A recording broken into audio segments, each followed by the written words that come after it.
Em Apocalipse 2, a gente vai falar nesse momento da igreja de Esmirna. Apocalipse 2, versículo 8 ao 11, nós vamos ler agora. Apocalipse 2, versículo 8 ao 11. Vamos orar para Deus falar com a gente antes de ler? Peça a Deus para falar com você nessa noite. Pai, em nome do Senhor Jesus, entramos em tua presença e oração, meu Pai, porque nós não somos nada sem ti, precisamos da tua graça, precisamos da tua palavra, ser alimentados por tua palavra, Pai, pois nem só de pão viverá o homem, mas de toda palavra que procede da boca do Senhor. Meu Pai, abre o nosso entendimento, ó Deus, para entender o que vai ser hoje falado aqui, e que a palavra do Senhor, meu Pai, venha alimentar o nosso espírito, para que a gente venha vencer através do poder da tua palavra, poder do teu evangelho e da tua graça. Em nome de Jesus, Pai, te pedimos. Amém. Então, versículo 8 diz assim: e ao anjo da igreja que está em Esmirna escreve: isto diz o primeiro e o último, que foi morto e reviveu. Eu sei as tuas obras e tribulação e pobreza, mas tu és rico, e a blasfema dos que se dizem judeus e não são, mas são sinagogas de Satanás. Nada temas das coisas que hás de padecer. Eis que o diabo lançará alguns de vós na prisão, para que sejais tentados, e tereis uma tribulação de 10 dias. Ser fiel até a morte, e dar-te a coroa da vida. Quem tem ouvidos, ouça o que o Espírito diz às igrejas. O que vencer não receberá o dano da segunda morte. Amém? Podem sentar? Amém. Então nós estamos aqui para falar nessa noite sobre a igreja de Esmirna. E interessante, tudo que nós lemos aqui foi algo que Jesus estava falando, Jesus já glorificado, ele no céu, e ele falando agora do apóstolo João, e entregando um recado para essa igreja, a igreja de Esmirna. E o versículo 8 começa: e ao anjo da igreja que está em Esmirna escreve: isto diz o primeiro e o último, que foi morto e reviveu. Então Jesus ele começa se apresentando e ele fala: olha, diz ao anjo da igreja de Esmirna. Se vocês lembrarem, a gente falou aqui que o anjo da igreja é o mensageiro da igreja, o pastor. E ele fala: olha, diz que é o primeiro e o último. Ou seja, quando ele fala que ele é o primeiro e o último, é porque ele é o princípio e o fim. Jesus, ele se apresenta como Deus eterno. Ele é o primeiro do princípio e ele é o fim. Ele é aquele que deu também o primeiro passo, ou vamos dizer, ele é o autor do ato de criar o ser humano, criar as estrelas, criar o sol, criar tudo. Deus Pai cria todas as coisas através do Verbo de Jesus Cristo. Isso a gente até lê no primeiro capítulo do Evangelho segundo João.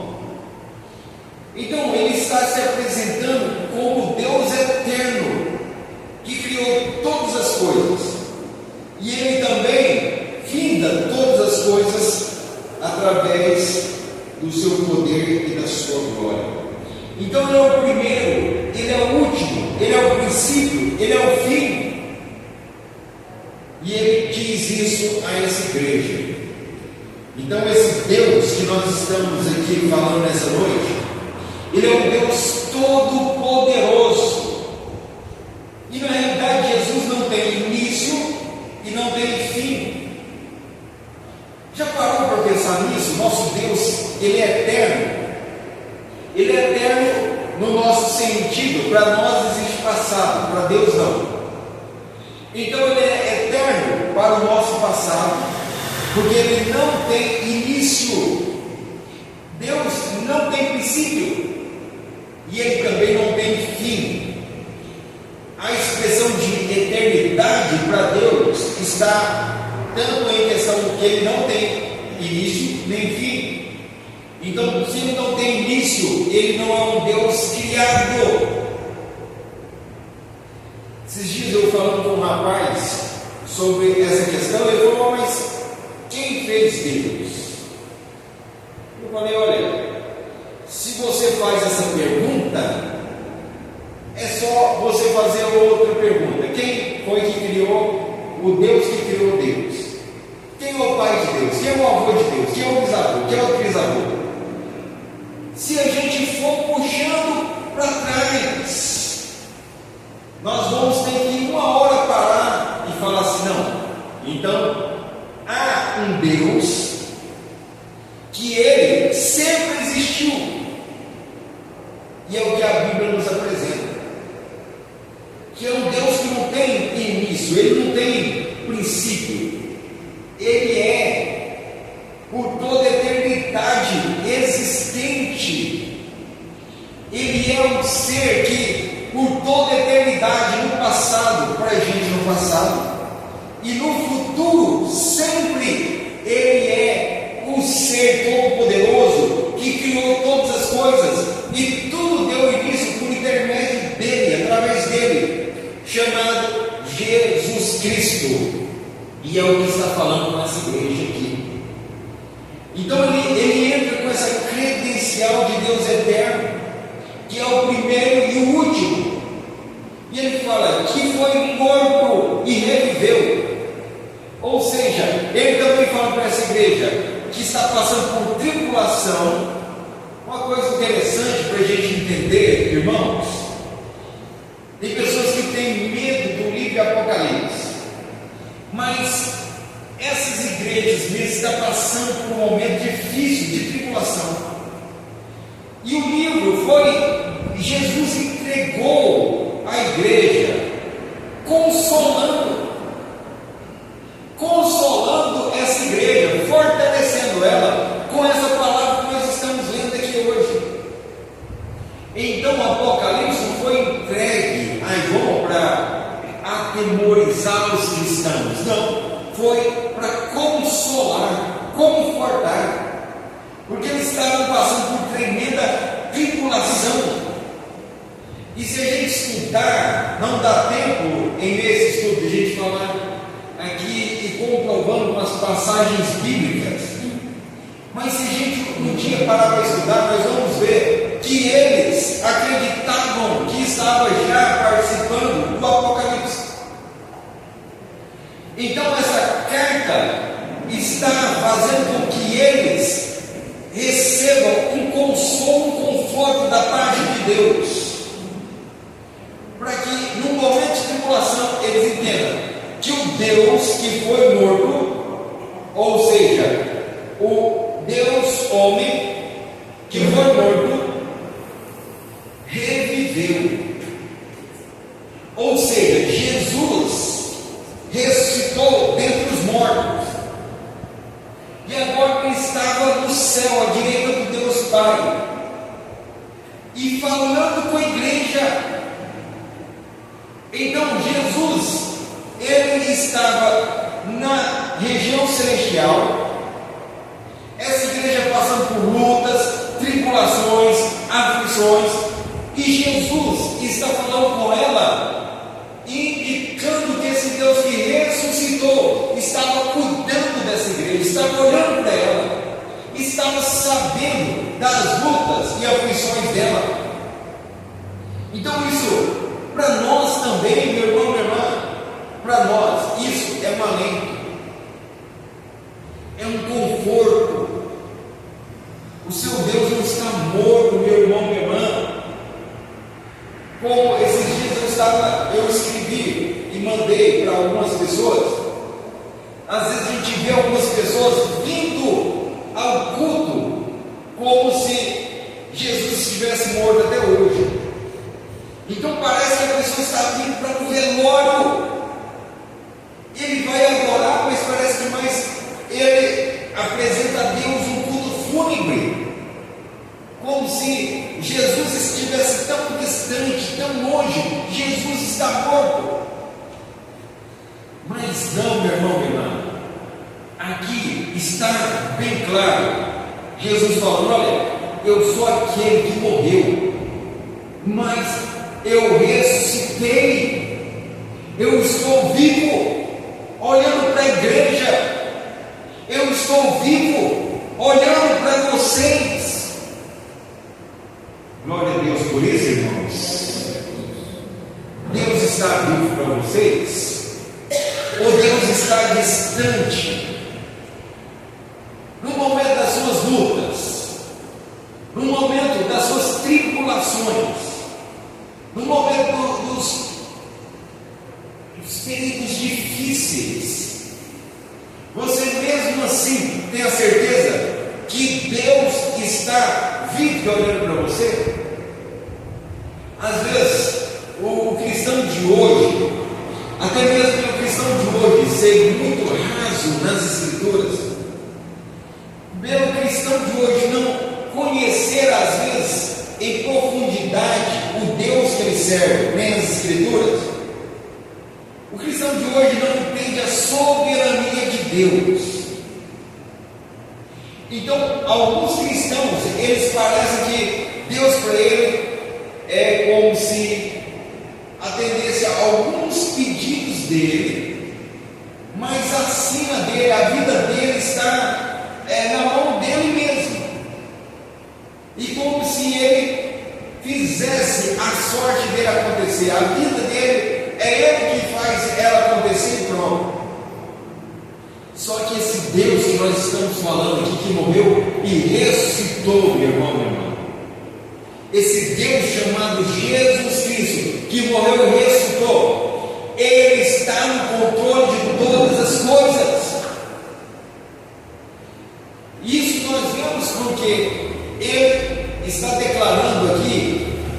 Nós sabemos que o Apocalipse é um livro profético, a revelação das coisas que hão de vir, e tudo vai acontecer como está escrito.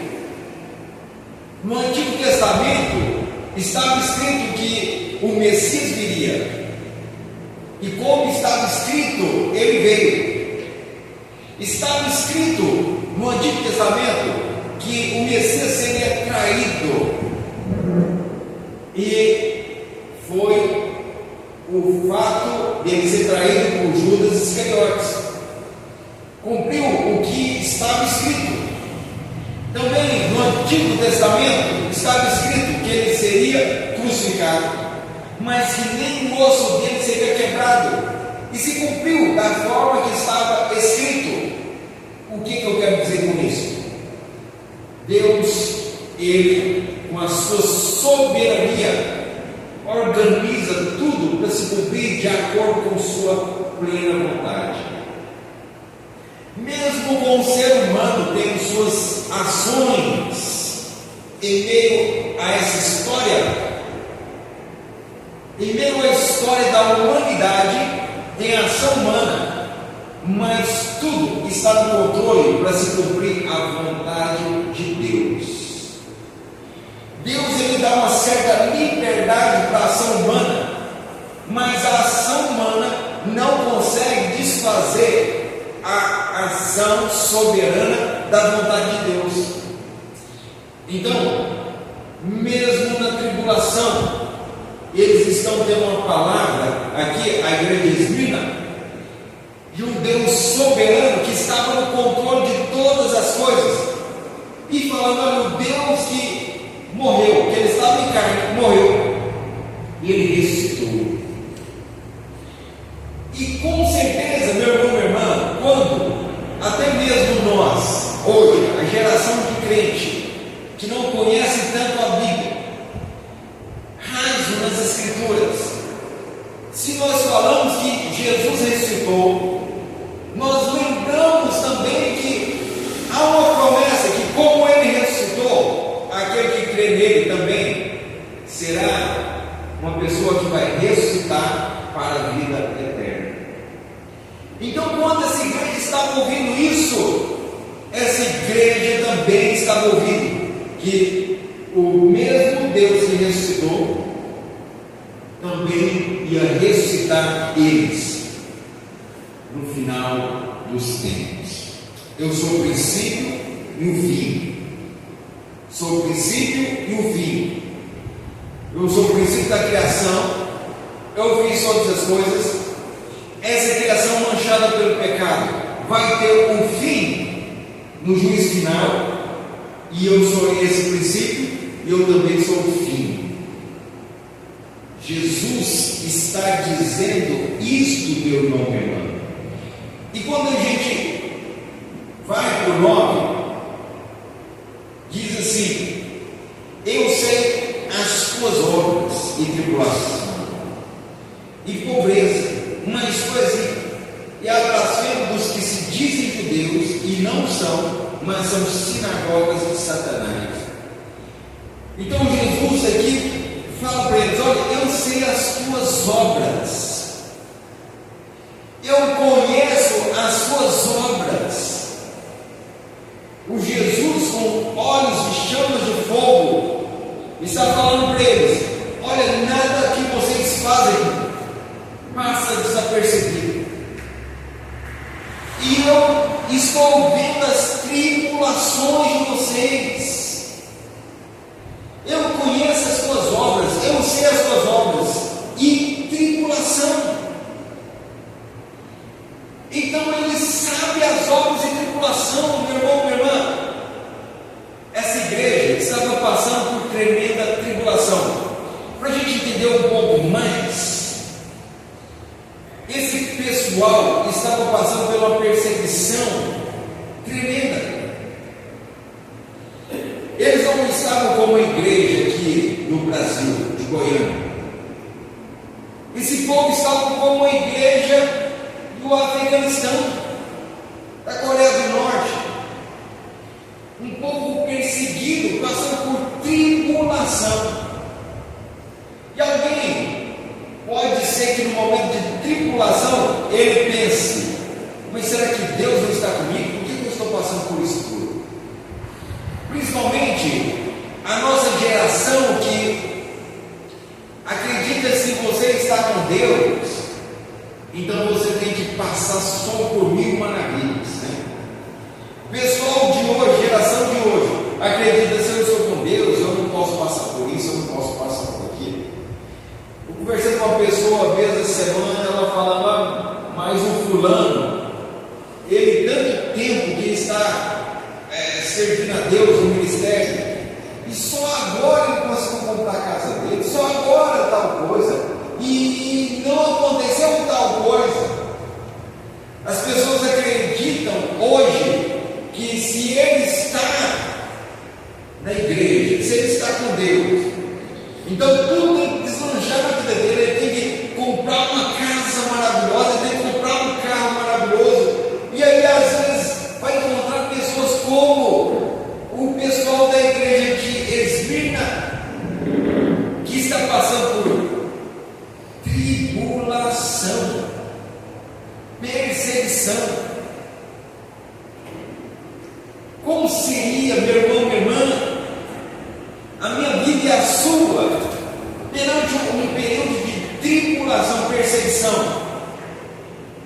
Eu dei um livro, História Eclesiástica, de Eusébio de Cesareia, e é interessante quando você lê esse livro e ele conta a história da igreja um pouco depois da morte e ressurreição de Cristo. Passa então os discípulos e conta a história da perseguição dos imperadores e tudo mais. Então, esse período aqui de Apocalipse apresenta já um período de tribulação como semelhante ao do o que Eusébio de Cesareia escreveu. E ali naqueles textos fala de pessoas que perderam tudo que tinha para servir a Deus, pessoas queimadas em cruz, tacaram fogo nessas pessoas, pessoas queimadas sentadas em cadeira de ferro, de bronze, dentro de um touro de bronze, pessoas jogadas ali na arena e animais matando essas pessoas. Então a tribulação por vários períodos fizeram parte da história cristã. E será qual seria a nossa reação em meio a um período de tribulação? Porque essa igreja está passando por um período semelhante a esse. O nosso período de hoje é assim. Nosso período de hoje é: venha para Jesus, sua vida vai mudar, você vai prosperar, você vai comprar sua casa, você vai ganhar isso, você vai fazer isso e aquilo.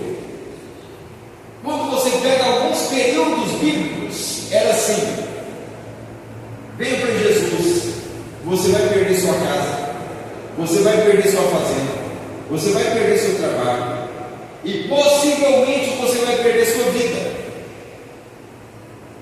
E tudo indica que era o que esse povo estava vivendo. Era um período que, como hoje, no Afeganistão, uma pessoa for pega buscando a Jesus, ele perde a casa, perde o trabalho, perde a vida, como na Coreia do Norte e alguns outros lugares. Então, meu irmão, minha irmã, a realidade nossa aqui é diferente desta igreja. Mas será que o meu espírito, a minha alma, a sua alma, o seu espírito, estaria preparado para passar por um período como essa igreja estava passando? De tribulação, perseguição? Será que nós somos verdadeiramente cristãos que estão aqui para buscar Jesus?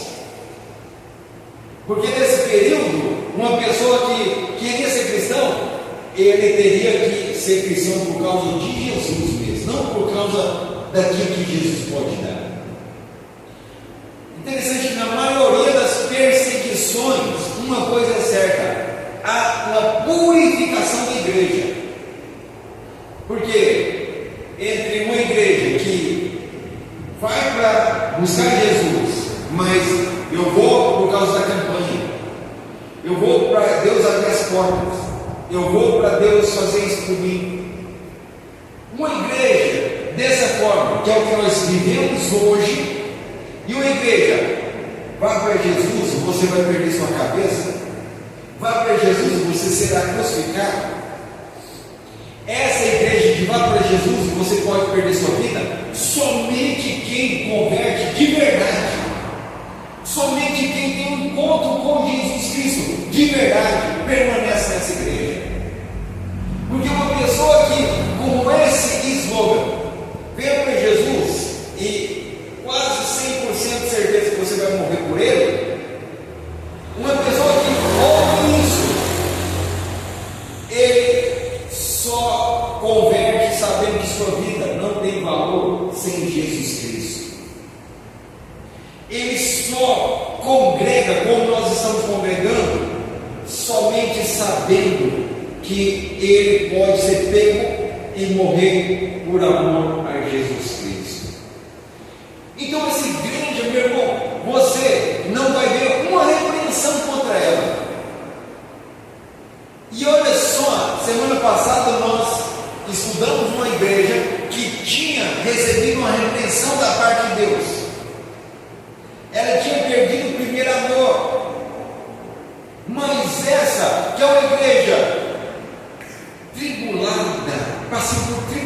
tribulação, perseguição.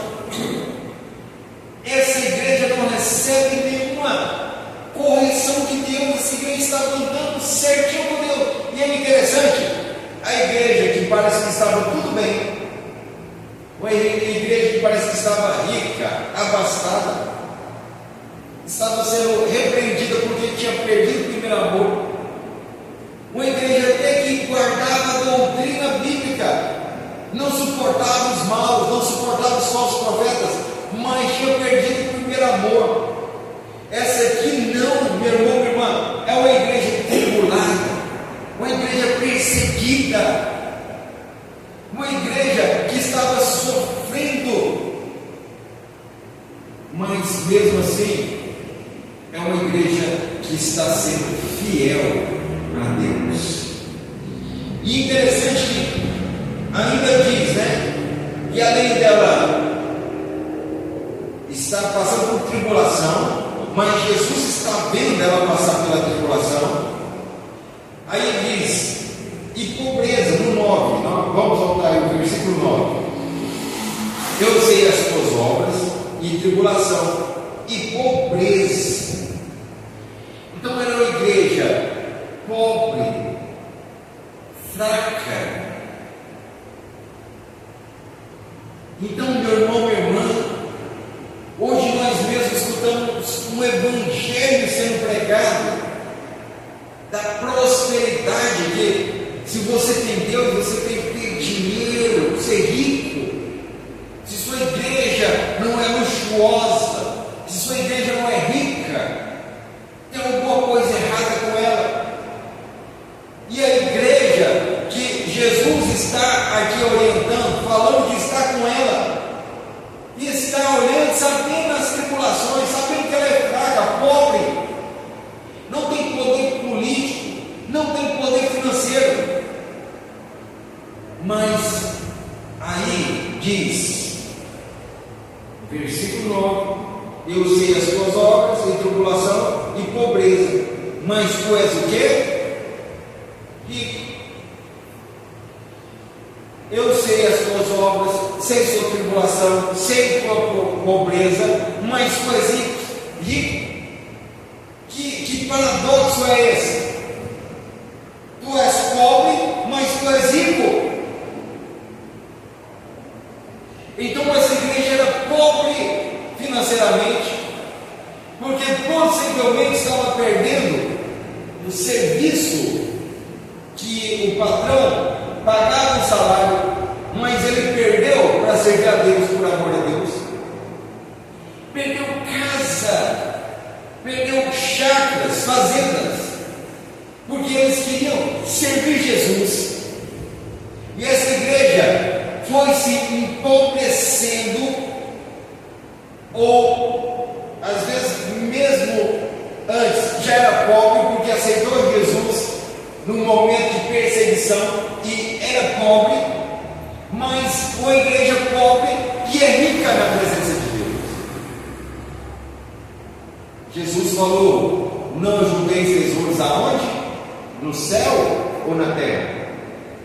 Não junteis tesouros na terra, onde o ladrão pode roubar, a traça pode corroer, mas junteis tesouros aonde?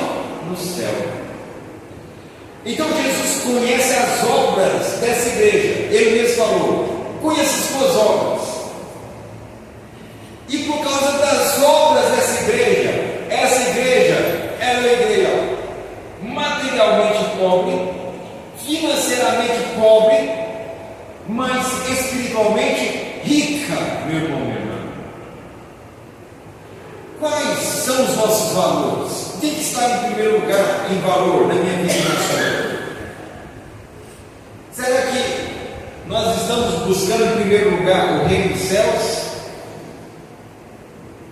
Será, meu irmão, minha irmã, que essa igreja aqui busca o reino dos céus em primeiro lugar e a sua justiça?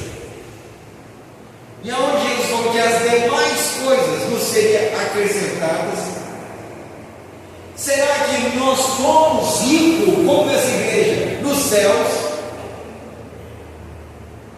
no reino espiritual, nas bênçãos espirituais?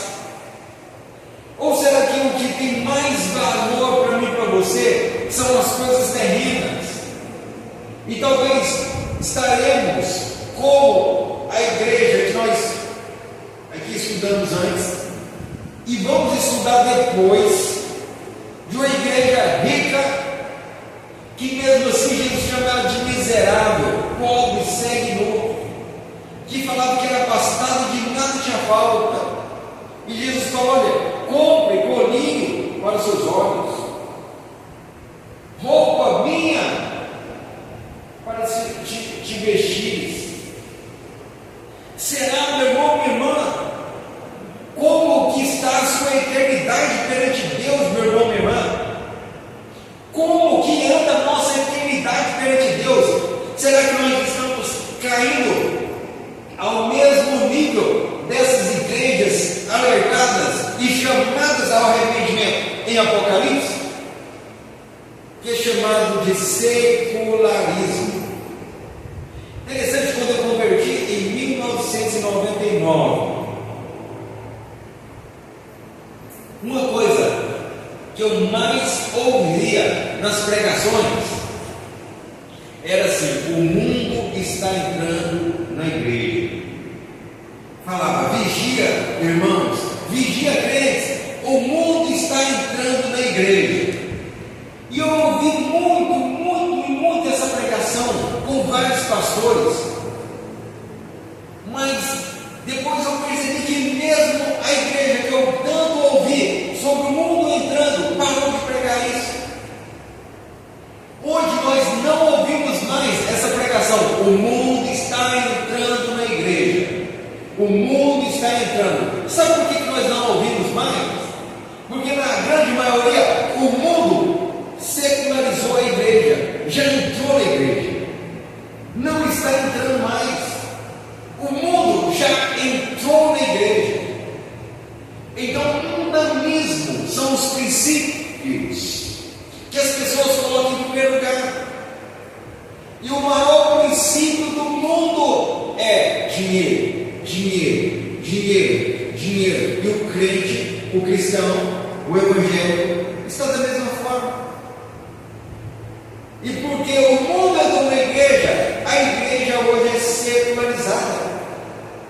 Então não importa mais o que um tempo atrás a gente tinha como errado, agora está tudo certo. Está falando de Deus, está bom. Então por isso que às vezes nós vemos umas igrejas fazendo tanta coisa para chamar a atenção das pessoas do mundo, aonde elas mundanizaram sua igreja para atrair os mundanos. Então a igreja se converteu, na sua grande maioria, ao mundanismo para atrair o mundano. E essas igrejas hoje estão cheias e secularizadas. E tanto de algumas igrejas quanto de pessoas secularizadas, mundanas, o templo delas não é o corpo de Cristo. O templo delas, dessas pessoas, é o banco. O Deus é o dinheiro que está dentro do banco. Então elas querem juntar, e o Deus dela vai pegando força ali dentro do banco, e vai pegando força o Deus dessas pessoas, e vai dando bens materiais. O Deus dessas pessoas agracia elas com bens materiais, cada vez mais, com suas cobiças, e cada vez mais o reino dos céus vai ficando para trás, e essas pessoas vão buscando o seu Deus. E assim anda as igrejas, assim anda o povo que se diz povo de Deus. Mas essa igreja era diferente, era uma igreja chamada pobre. Mas Jesus está falando: mas tu és rico. Igreja considerada pobre perante a sociedade, pobre perante as outras Mas Jesus fala que essa igreja é rica. Rica financeiramente? Não. Rica com as bênçãos espirituais. Rica na graça. E é interessante para a gente sair um pouquinho daqui e ir para outros versículos. Mateus capítulo 5, versículo 3. Se você não quiser acompanhar só no telão, marque Apocalipse, nós vamos voltar e vá para Mateus 5, versículo 3.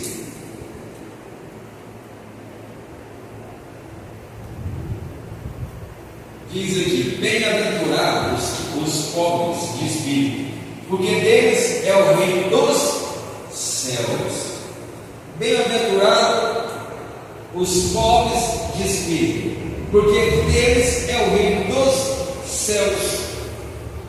Então, pessoas pobres de espírito aqui não quer dizer que, como aquela igreja realmente ela pobre financeiramente, mas pode ser que uma igreja seja rica financeiramente, rica até no seu patrimônio, mas se ela tiver a marca de ser pobre do espírito, ou seja, uma igreja humilde, sem arrogância, sem a prepotência, uma pessoa, meu irmão, que ela é arrogante, prepotente, ela cai na soberba. Deus resiste ao soberbo e dá graça aos humildes. Então, uma igreja que uma pessoa que ela não é pobre no espírito, e essa pobreza no espírito está ligada com humildade, receber a graça de Deus, ser humilde para se arrepender na presença de Deus, ser humilde para estar carente e saber que sem Deus ele não é nada. Uma igreja que é humilde, uma pessoa que é humilde o bastante para entender que ele precisa estar cada dia mais crescendo e ajudando tesouros no céu. Então é o pobre de espírito que desse é o reino dos céus. Interessante, Jesus fala que é das crianças o reino dos céus e também do pobre de espírito. Então Jesus crava que das crianças e o pobre de espírito. As crianças também sempre são aptas a aprender, então com sede de aprender, sede de crescer, sede de conhecer, e assim teremos que ser na presença de Deus, ter sede de crescer, saber que mesmo tendo anos dentro de uma igreja, anos estudando a Escritura, anos de relacionamento com Deus, ainda continuar humilde, pobre de espírito, porque o pobre sempre ele tem necessidade. Tem pessoas que não estão tendo necessidade de Deus mais. O pobre não é aquele que tem escassez, que falta algo para ele. Então o pobre de espírito ele sempre tem a consciência que está faltando ainda mais de Deus para ele, mais de Deus, mais e mais. Agora, meu irmão, quem é rico de espírito, ele fala: não, eu não preciso de ir na igreja, eu não preciso de ler a Bíblia, eu já sei tudo, eu já li a Bíblia algumas vezes, estudo todos os dias a Bíblia, e eu já vi uma pessoa que leu a Bíblia, eu acho que uma vez na vida, e às vezes nem leu todo, e ele fala assim: não, tudo que está na Bíblia eu já sei. Isso é uma pessoa rica de espírito, porque ela leu, e às vezes nem entendeu, mas ela já sabe tudo da Bíblia. E eu leio, e quanto mais eu leio, eu falo: meu Deus, eu preciso mais do Senhor, eu ainda sou muito pobre de espírito, eu preciso mais, e mais, e mais. Eu preciso mais das riquezas da eternidade, eu preciso mais das riquezas eternas.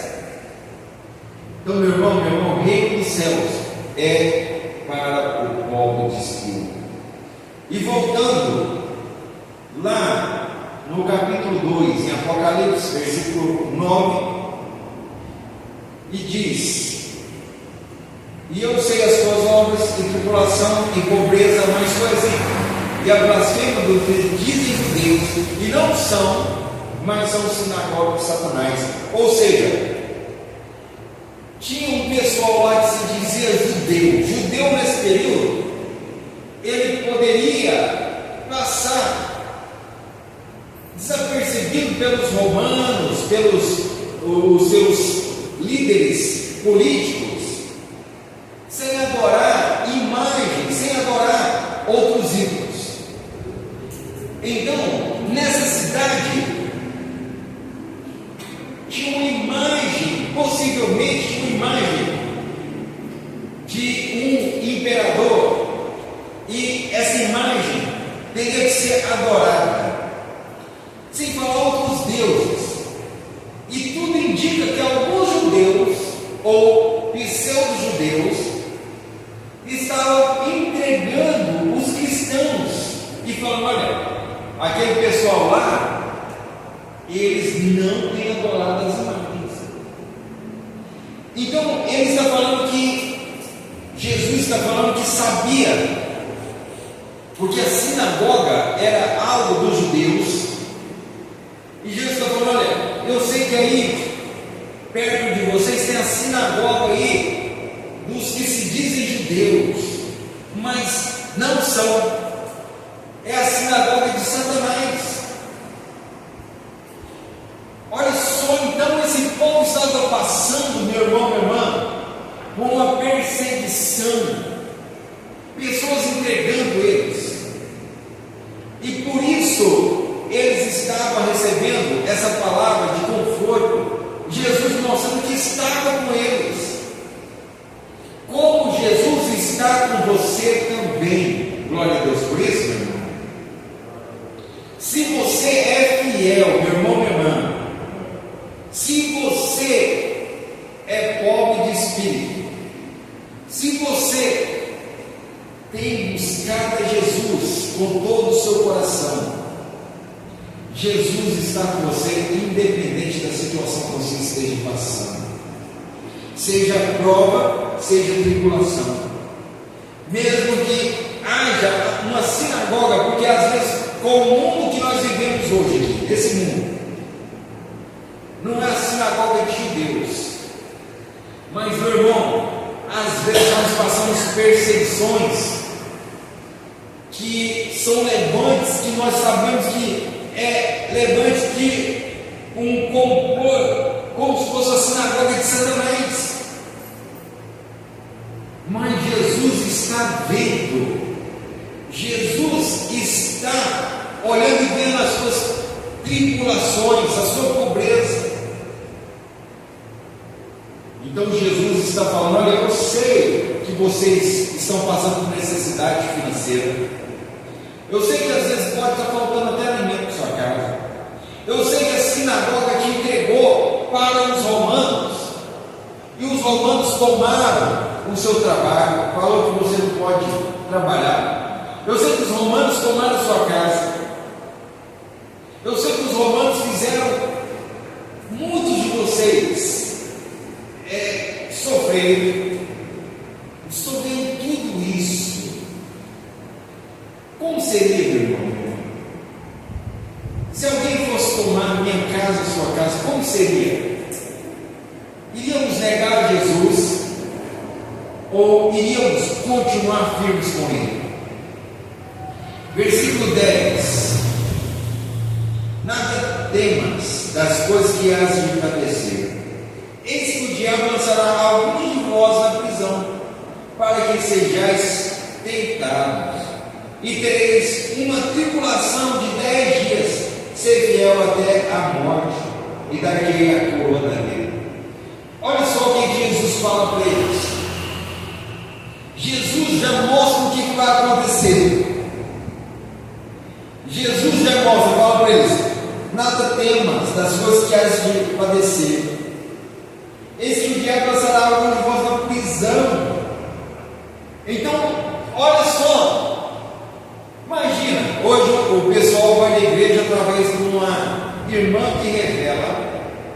ou um pastor que revela. Chega lá, aí ele recebe uma revelação: olha, eis que eu vejo que vai vir prisão aí para vocês pela frente. Satanás vai colocar alguns de vocês na prisão. Aí o povo vai falar assim: está repreendido em nome de Jesus, eu repreendo. Isso não é de Deus, não. E ele fala: olha, vocês vão ser lançados na prisão, terão uma tribulação de 10 dias. Jesus está falando: olha, vai acontecer isso, meu irmão. Não é porque vocês são crentes que vocês não vão passar por tribulação. Não é porque vocês são crentes que não vai ter ação de Satanás contra a vida de vocês. Ele vai lançar sim algum de vocês na prisão. E seja fiel até a morte. Está pronto, meu irmão, minha irmã? Está pronto para morrer por amor a Jesus? Jesus já está anunciando e preparando o espírito deles para passar pela tribulação que eles iam passar. Possivelmente, isso aqui foi um período de 10 dias literal, ou pode ser simbólico. O número 10 na Bíblia tem uma simbologia, que é uma totalidade. O número 7, perfeição. O número 10 é uma totalidade. Então Jesus também pode estar falando para eles: vai ter um período completo aonde tem que se cumprir, e nesse período alguns de vocês vão ser lançados na prisão. A perseguição vai ser essa: Satanás vai lançar vocês, ser fiel até a morte. E fala, no 10: nada temas das coisas que há de padecer, eis que o diabo lançará alguns de vós na prisão, para que sejais tentados, e tereis uma tribulação de 10 dias. Ser fiel até a morte, e dar-te a coroa da vida. Ou seja, eles iam passar por essa tribulação para ser tentado. Aqui é o sentido de provado, testado.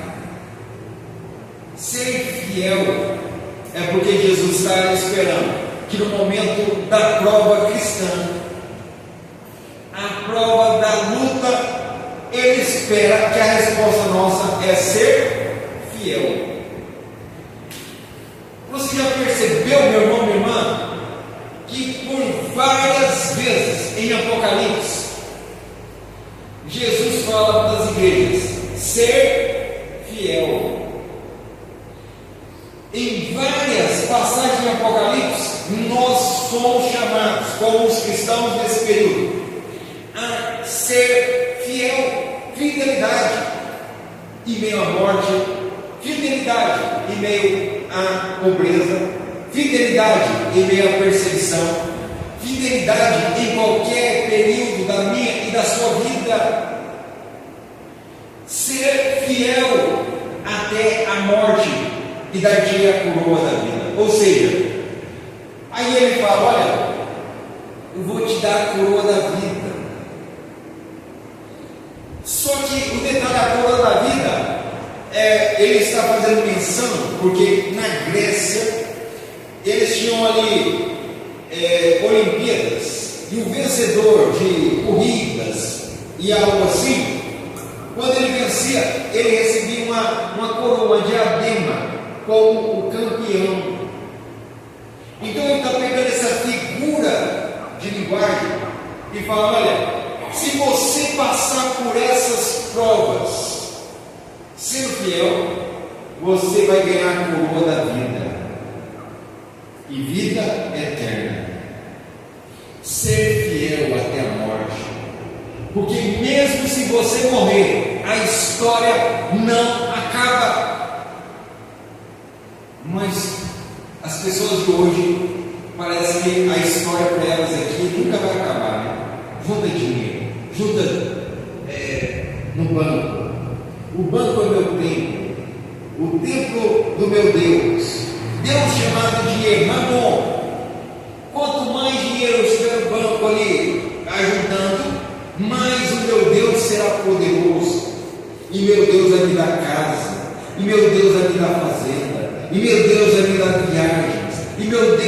dinheiro, mamão, vai me dar tudo, só não vai dar a vida eterna, só não vai dar para ninguém a coroa da vida. Então Jesus está falando, olha, ser fiel até a morte. Olha, vamos lá em 1 Coríntios 9, 25. 1 Coríntios 9, 25.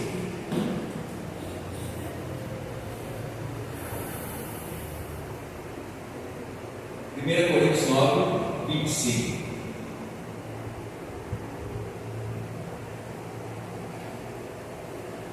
Diz assim: e todo aquele que luta de tudo se abstém, de todo aquele que luta de tudo se abstém. Eles o fazem para alcançar uma coroa corruptível, nós, porém, uma incorruptível.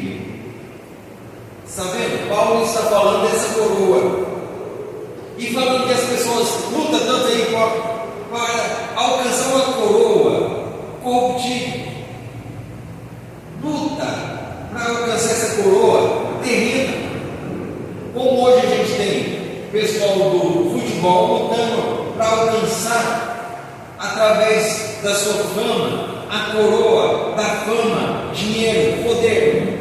Mas isso tudo vai passar. Agora, a coroa incorruptível não passa, não vai passar. Versículo 11 diz assim: quem tem ouvidos, ouça o que o Espírito diz às igrejas. O que vencer não receberá o dano da segunda morte. Então aqui o Espírito Santo fecha dizendo, Jesus dizendo sobre o Espírito Santo: quem tem ouvidos, ouça o que o Espírito diz às igrejas. Vamos lembrar que quando diz para ouvir o que o Espírito diz, está falando, ouça, guarda no coração, obedeça o que o Espírito diz. E o que o Espírito está dizendo a essa igreja, especificamente essa? Está dizendo que o vencedor vai receber a coroa da vida. Está dizendo a essa igreja que no momento da tribulação, da fome, que Satanás vai levar essa igreja à prisão, mas resista até a morte. E ele fala que o vencedor, agora aqui, o vencedor não simplesmente vai ganhar a coroa. Aqui ele já fala e usa uma expressão mais forte, para mim ela é mais forte, porque ele fala que o vencedor não receberá o dano da segunda morte. Que segunda morte é essa? O vencedor não receberá o dano da segunda morte, que é o que parece que os cristãos de hoje perderam o temor da segunda morte. Parece que o cristão, as pessoas de hoje, por causa desse Deus chamado Mamon, por causa do secularismo, do mundanismo que entrou na igreja, as pessoas parecem ter uma sensação que eles vão viver por muito tempo desfrutando de muito dinheiro, de muitas coisas, de muitos bens, e parece que ele não vai receber uma morte, não, ele não vai morrer. E aqui está falando que o vencedor não receberá o dano da segunda morte. E em Mateus 10, 28, nós começamos a entender o que é essa segunda morte. Mateus 10, 28.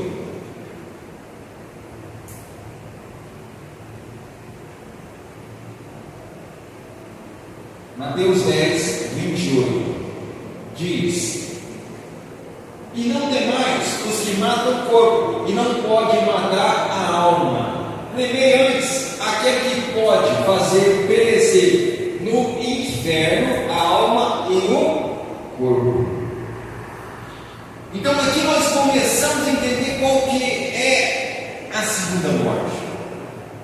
Deus fala: olha, não temam os homens que podem matar corpo de alguém. Tema aquele que, além de poder matar a alma, também o corpo no inferno, no Hades. Agora, a ligação com Apocalipse 20, coloca lá, velho. Apocalipse 20, versículo 13. Nós vamos ler do 13 ao 15. Apocalipse 20, do 13 ao 15.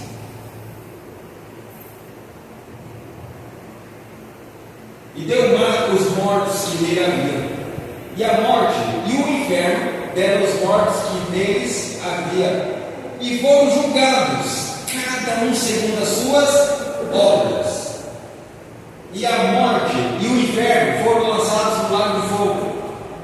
Esta é a segunda morte, e aquele que não foi achado escrito no livro da vida foi lançado no lago de fogo. Então aqui já está claro o que é a segunda morte. Aqui Jesus já fala abertamente para João e esclarece o que é a segunda morte. E aqui ele diz que as pessoas do mar vai dar os seus mortos, né? A pessoa morreu em tal lugar, vai ressuscitar. Então está falando da ressurreição. Morreu uma vez, vai ressuscitar, vai estar perante o trono de Deus. Aquele que não foi achado o nome escrito no livro da vida, esse sofrerá o dano da segunda morte. Também Apocalipse 21, versículo 8. Apocalipse 21, versículo 8.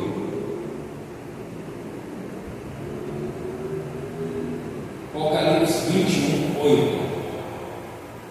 Mas quanto aos tímidos, e aos incrédulos, e aos abomináveis, e aos homicidas, e aos fornicadores, e aos feiticeiros, e aos idólatras, e a todos os mentirosos, a sua parte será no lago que arde com fogo e enxofre, o que é a segunda morte.